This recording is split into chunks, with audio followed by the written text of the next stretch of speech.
I mean, how can you want when you feel whole, right? And so when we started looking at heart coherence and we saw this tremendous changes in people's ability to be able to sustain a state of mind, a feeling in their heart for an extended period of time, we have data to show you could be sick and do that.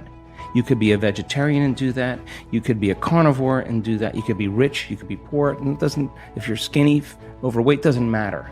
Once you learn that skill of self-regulation and being able to experience a greater level of wholeness, that if you can create from wholeness instead of separation or lack, you can produce greater effects on the nature of reality.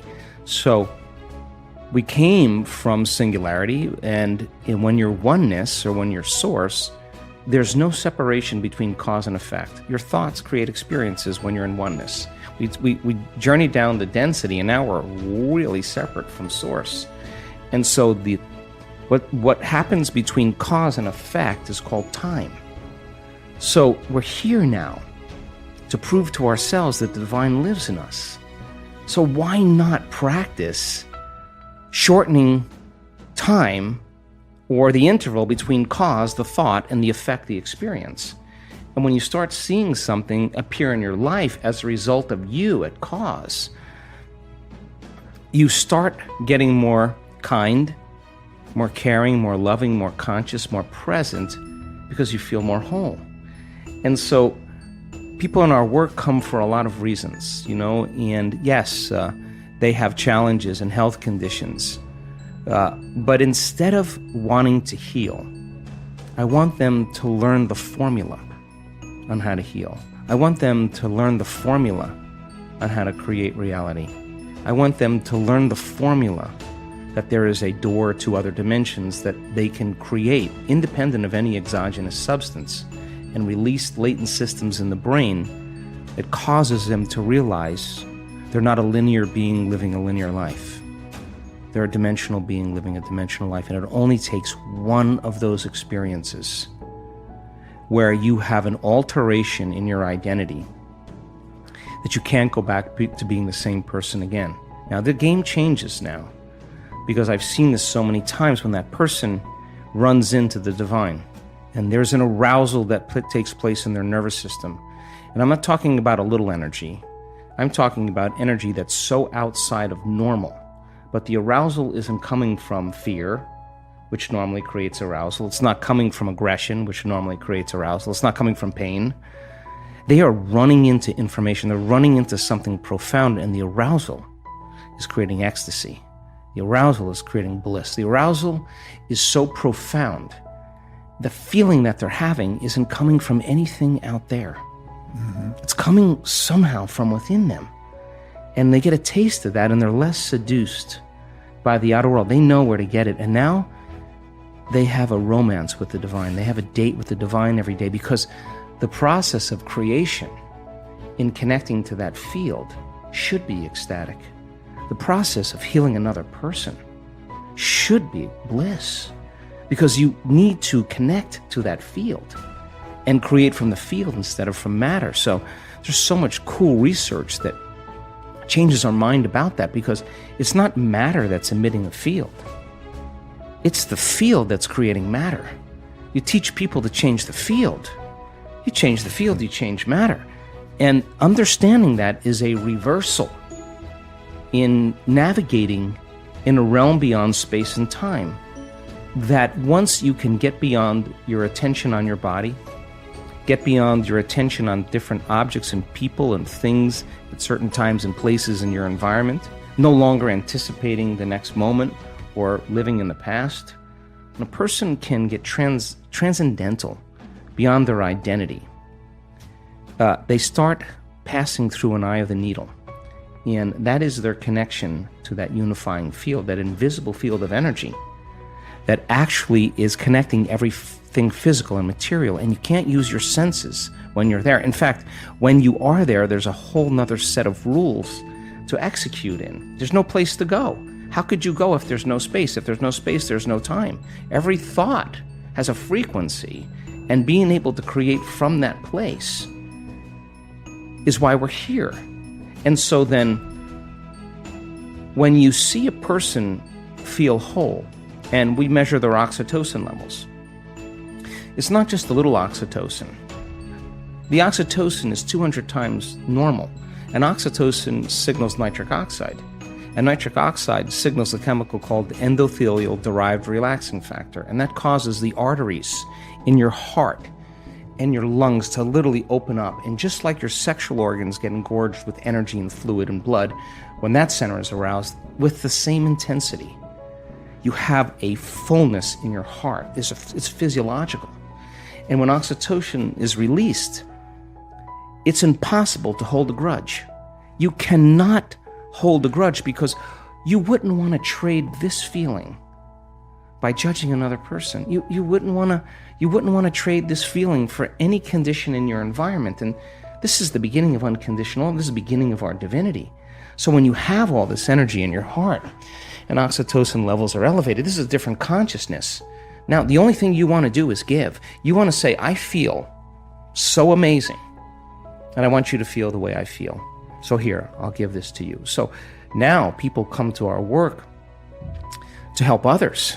People come to this work because they're not so interested in the material things, although if it got them here, and they learn the formula and they learn how to create, and once you get that, now that game's over. Now you want to make a difference. You want to leave a legacy. You want to contribute. You want to help somebody. And we bring children in at the end of the event, and we heal them of really serious health conditions. And we have really profound and prestigious universities in the United States saying, what in the heck are you guys doing? Like, we want to come and study this because it's so phenomenological. Now you're being a part of something great. So yeah, it may be the sports car, it may be the new relationship, it may be healing your body, but then when that happens, now what? What are you going to do now? Exactly. I mean, what are you going to do when you have everything? What are you going to do now? The next thing is, how am I going to make a difference? We're wired to care for one another, to be kind to one another, to heal one another, to shine for one another, so to show other people they can shine. That's what the living organism does when they're not in fear. They're not in aggression and hatred and prejudice and all those things that create division. So when that person runs into that experience of the divine and their brain goes into an aroused state of gamma, they're getting a biological upgrade. I can guarantee you that some health condition will be eliminated because they just ran into wholeness, and their body will become more whole. So they could do all the diets, all the chemotherapy, all the nutrition, everything, and they're handling that health condition matter to matter. And when you change that, anything in your life matter to matter, there's a long space between cause and effect, between thought and experience. It's sometimes so long you forget what your dream was. But when you run into it and you produce an immediate effect, now you're doing it in no time. It's happening.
In the moment.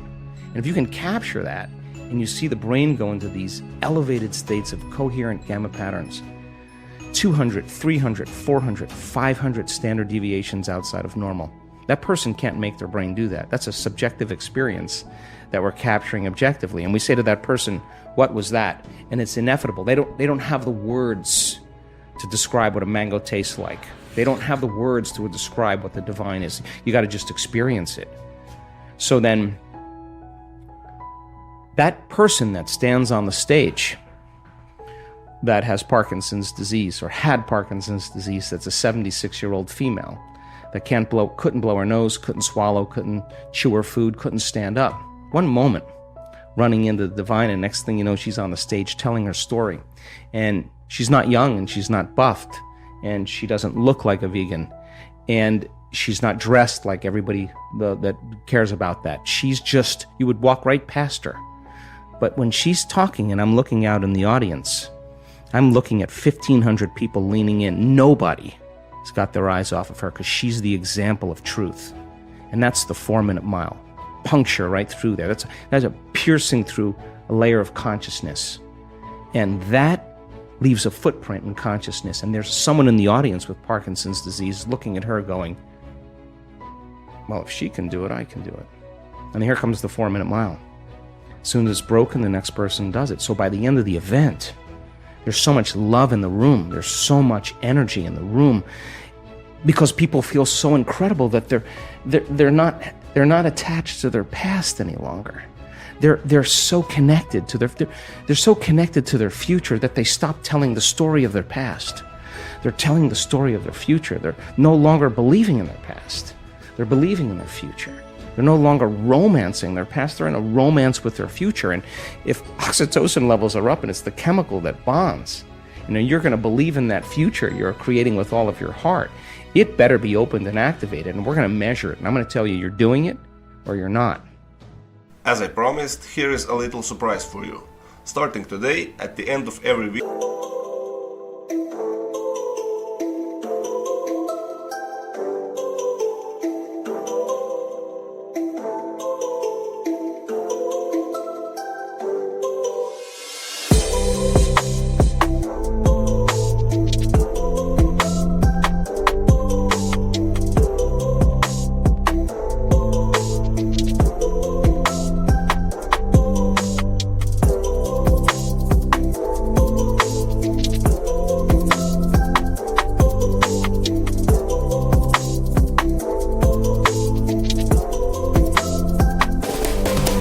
I will give you a part of the quote and you will need to finish it. This could be an interesting way to end the video. You can write your answers in the comments below the video, and the first one with the right answer is the winner. And at the end of every next video, I will publicly enunciate the winner. Even if you don't know the right answer, or if you're not sure, you can always guess and find the right answer in the next video. So don't forget to subscribe and hit that bell button so you don't miss my new videos. And if you like this one, give your thumbs up. So the quote for today should be an easy one, since you all love Dr. Joe Dispenza. It's one of his favorites. So here it is. Your personality creates your... The right answer are 2 words, and I'm sure you know the right answer. Do you like this way of ending the videos? Tell me this and the right answer in the comments below. If you really like what we do here and want to support us, you can join our channel and our community for a symbolic fee and gain many other additional features. You can do that by clicking the join button next to the subscribe button, or you can click on the link in the description of this video. Stay good and have a great day.